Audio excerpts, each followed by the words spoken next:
नाजरीन, भारत और चाइना के दरमियान एक और बड़ी झड़प होने वाली है। मोदी ने किस तरह अपने फौजियों को फंसाकर उनको चाइना के फौजियों के हाथों मरवाने के लिए छोड़ दिया है, आज की इस वीडियो में हम आपको बताएंगे। और आज की इस वीडियो में आपको यह भी बताएंगे कि मोदी ने अपनी फौज पर अदम एतमाद का इजहार किया है। यही वजह है कि उसने जहां पर उसके फौजी मरे हैं वहां का विजिट नहीं किया, क्योंकि वहां चाइनी फौजी बैठे हुए थे, बल्कि 250 किलोमीटर दूर एक जगह थी, उसके ऊपर विजिट करके ना चाइना का नाम लिया, सिर्फ अमन का भाषण देकर अपने जख्मी फौजियों को देखकर वापस आ गए। आज की इस वीडियो में हम अजीत डोभाल, जो कि भारत का नेशनल सिक्योरिटी एडवाइजर है, उस हवाले से भी बात करें कि उसने किस तरह चालाकी के साथ अपनी अवाम के साथ खेलकर, अपनी फौज के साथ खेलकर मोदी को एक सेफ रास्ता दिया और तमाम तर कहानियां तय पाई। छोटी सी गुजारिश है कि हमारे यूट्यूब चैनल हसरात टीवी की इस वीडियो को ज्यादा से ज्यादा शेयर कीजिए ताकि आपको हकीकत मालूम हो सके। तो मोदी का जो विजिट था लद्दाख के अंदर, वो लद्दाख के अंदर नहीं बल्कि लीमू नाम की एक जगह थी जो लद्दाख से 255 किलोमीटर की दूरी पर वाक़या है। एक तो मोदी के नेशनल सिक्योरिटी एडवाइजर ने फौज के साथ मिलकर यह कहा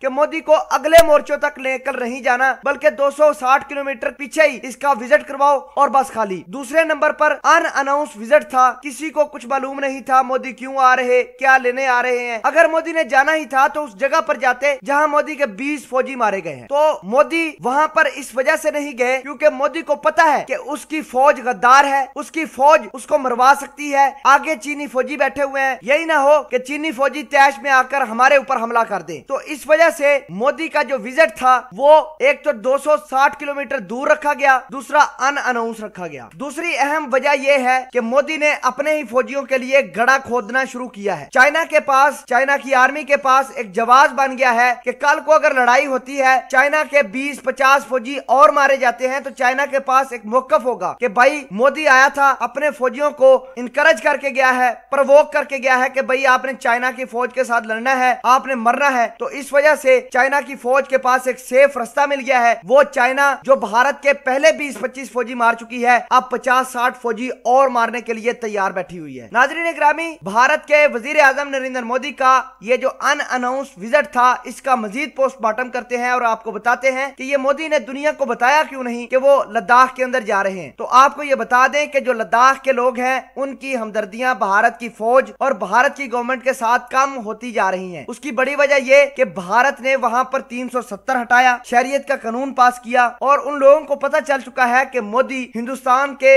हिंदू लाकर लद्दाख के अंदर बसाना चाहता है, आबादकारियां करना चाहता है और हमारी जो मेजॉरिटी है वो मिनॉरिटी में तब्दील हो जाएगी, हमारी जमीनें हथिया ली जाएंगी। तो इस वजह से उनको खबर थी कि जब ये मोदी आएगा लोग मुतालबात करेंगे, लोग लद्दाख के एहतजाज करेंगे। इस वजह से मोदी का सारा विजिट था वो खुफिया रखा गया और 260 किलोमीटर दूर रखा गया। तो चाइना के पास जवाब आ चुका है। चाइना कह रहा है कि अगर भारत के फौजियों ने कोई हेलजोल की तो उसके मजीद फौजी मारे जाएंगे। नाजरीन, ये तो था भारतीय फौज का एटीट्यूड, लेकिन जब पाकिस्तान की मिलिट्री क्यादत या फिर सिविलियन क्यादत मोर्चों पर जाती है तो अगले मोर्चों तक जाती है, 260 किलोमीटर पीछे नहीं रहती। अगले मोर्चों पर उनको दिखाया जाता है कि वो है हमारा दुश्मन भारत और वहां पर बैठकर भारतीय पाकिस्तान को टारगेट करते हैं और ये पाकिस्तान के मोर्चे हैं। तो ये पाकिस्तान का एटीट्यूड है, वो मोदी का एटीट्यूड है जो मोदी ने किया लद्दाख से 260 किलोमीटर की दूरी पर बैठकर। और पाकिस्तान का एटीट्यूड आमने सामने भारत होता है, उनको बताया जाता है कि सामने दुश्मन बैठा हुआ है। तो नाजरीन ग्रामी, इस तमाम डेवलपमेंट को आप किस तरह समझते हैं? भारत के national security adviser Ajit Doval ने जो गेम खेली वो आप किस तरह देखते हैं? कमेंट सेक्शन में अपना इजहार ख्याल जरूर पोस्ट कीजिएगा।